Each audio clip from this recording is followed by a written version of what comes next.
What's up, guys? I'm BTC. Brand new patch today, along with all of the Halloween update stuff. There was also some pretty significant hero balance changes.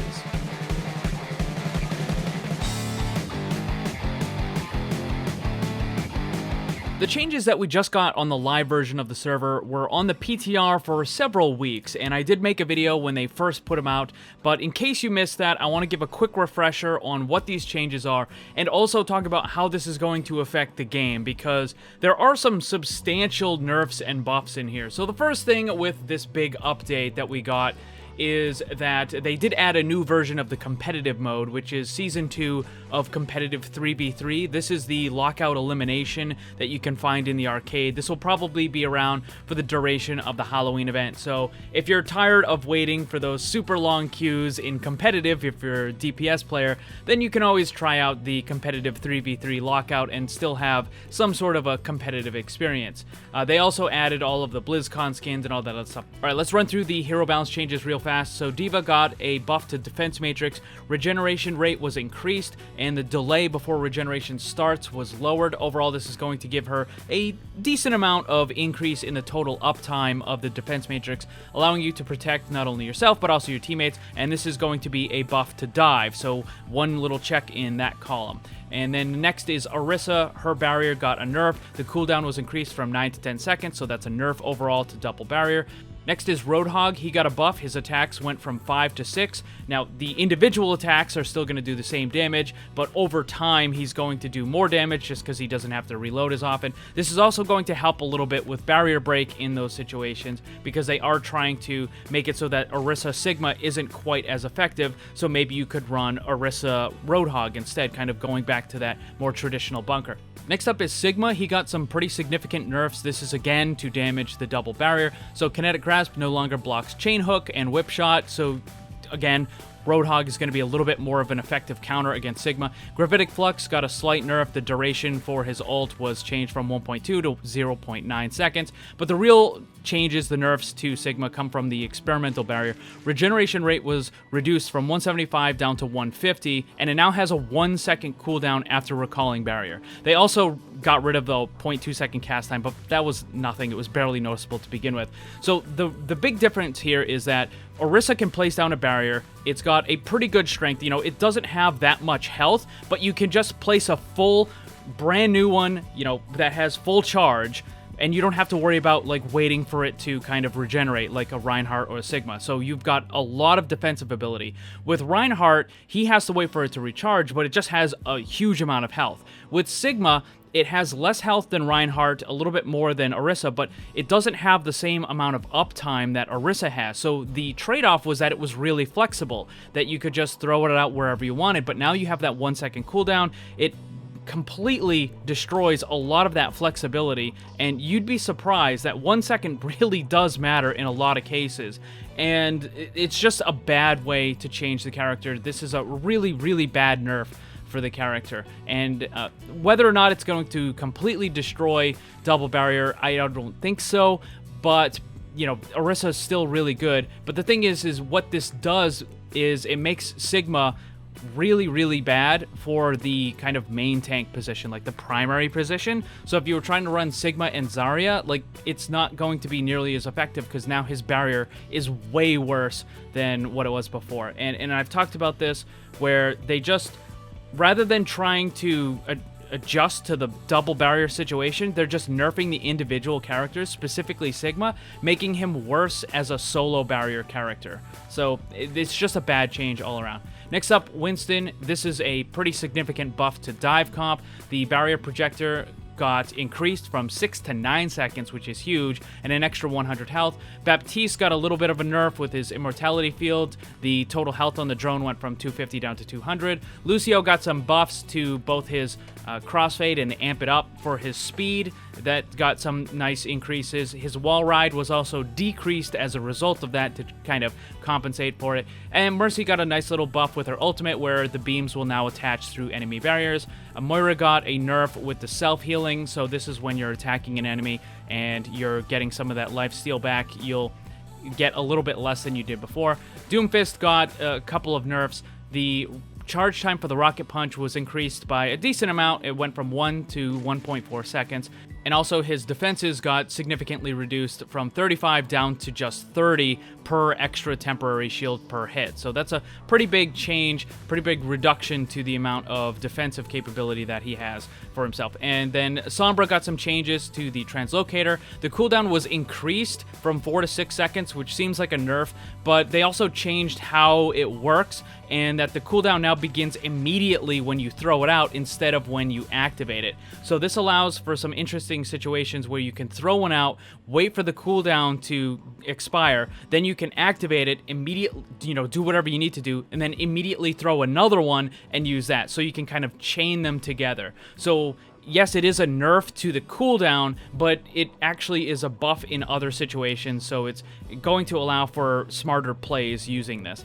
Next is Symmetra. The Photon Barrier, which is his ultimate, got reduced from 15 to 12 seconds. The overall health was reduced from 5,000 down to 4,000. The damage for her sentries was reduced from 50 to 40, and now people hear a much louder noise whenever they're getting hit by it. Tracer got a nice damage buff, which comes in the form of just pushing back the fall-off range for her attack. So now it starts at 13 meters instead of 10 meters, which is about an extra half distance of the blink, pretty much.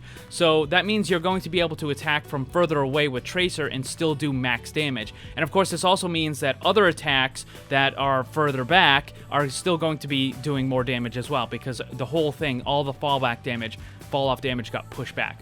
Alright, so now that everybody's caught up with all the balance changes, how is this going to affect the game? How is it going to affect meta?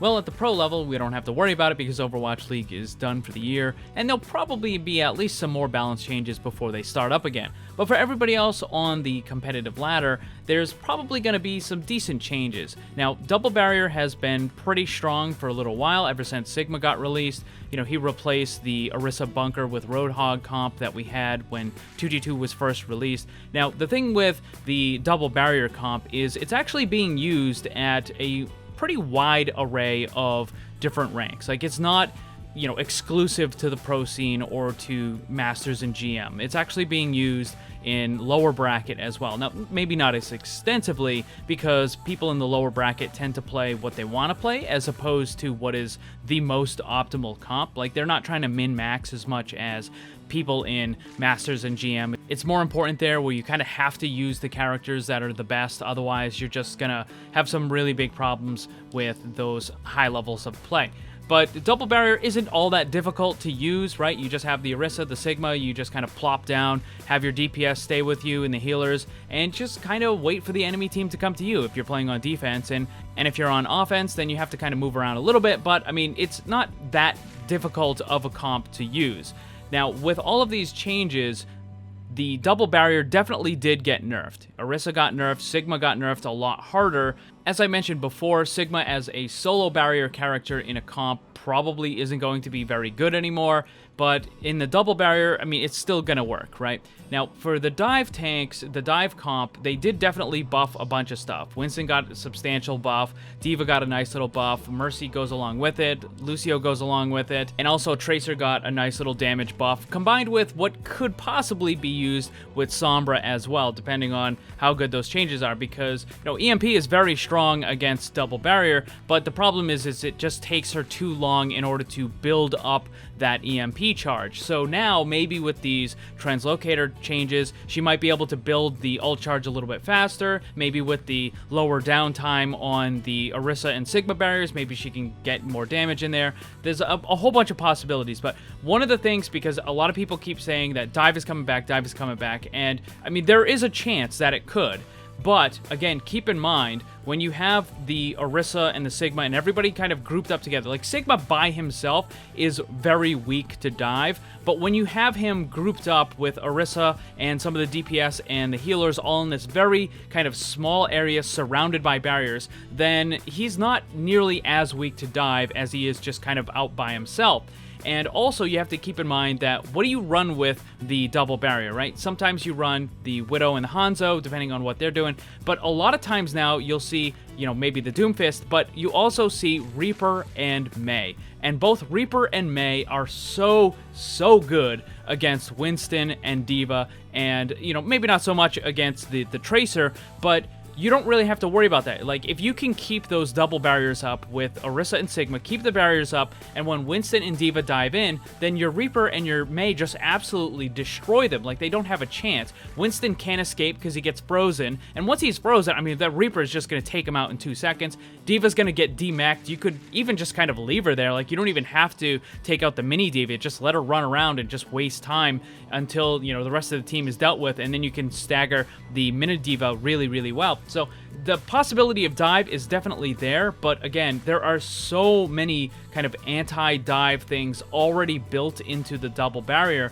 that, like, I think it might work at the very highest levels, but on the lower bracket stuff, I think double barrier is still going to be very strong.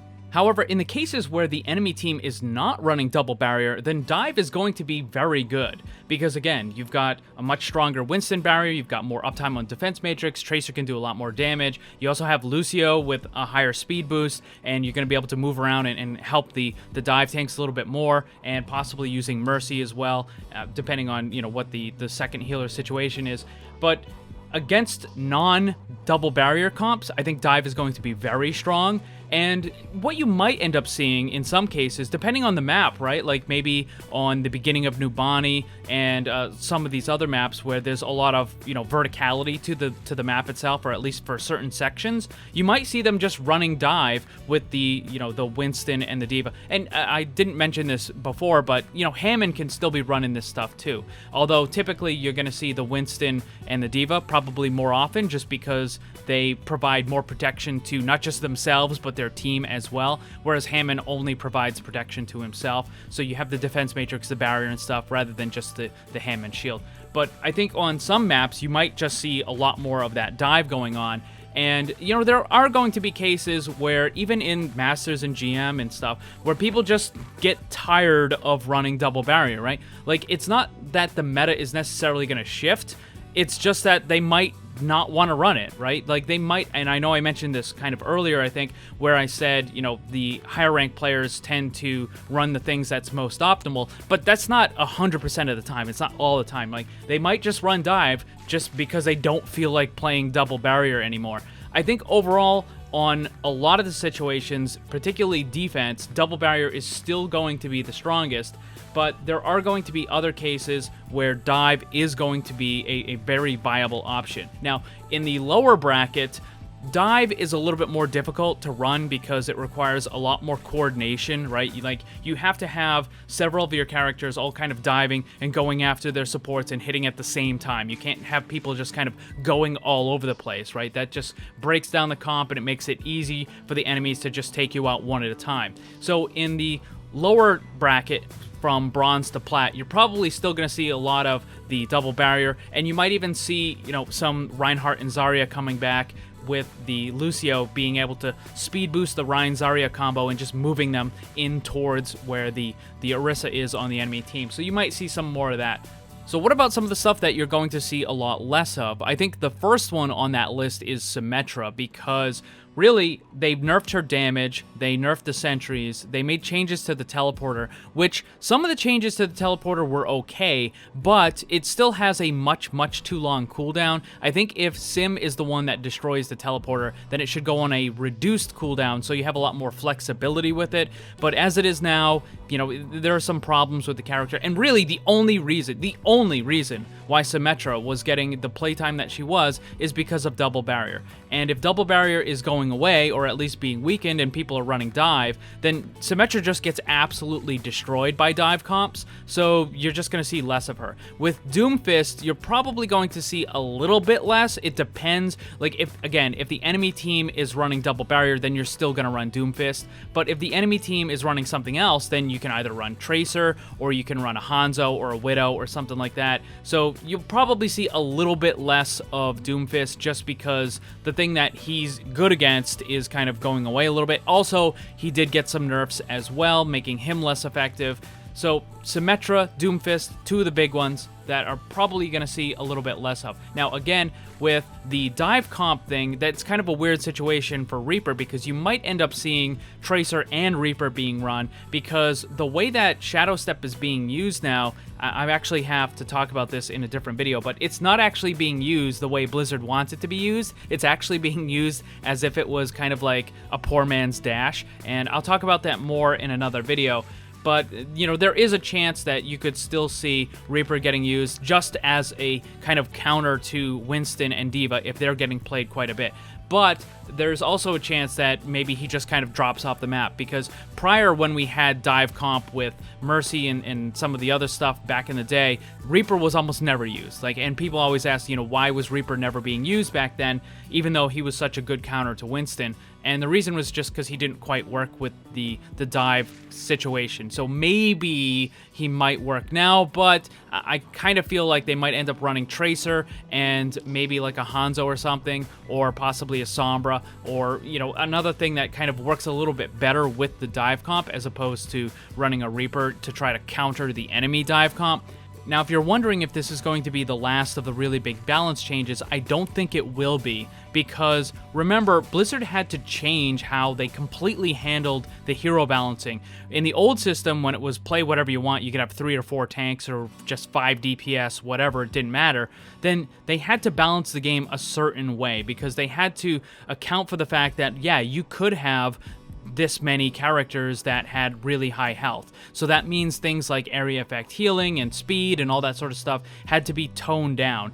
And then once they move over to the 2-2-2 system, they now have a much more kind of limited thing where they don't have to worry about certain factors, like, again, having multiple tanks and all that kind of deal. So they have to rebalance the game for pretty much all the characters, and they've really only touched about half of them so far, and I think that there's definitely a lot more that they need to do. So I wouldn't be surprised if maybe in about 3 or 4 weeks we might actually see another big balance patch. Remember, we're going to have that new character that's announced at BlizzCon, and then that character will be on the PTR very shortly thereafter, so I wouldn't be surprised if we get another big balance patch to go along with that new character, whoever it happens to be.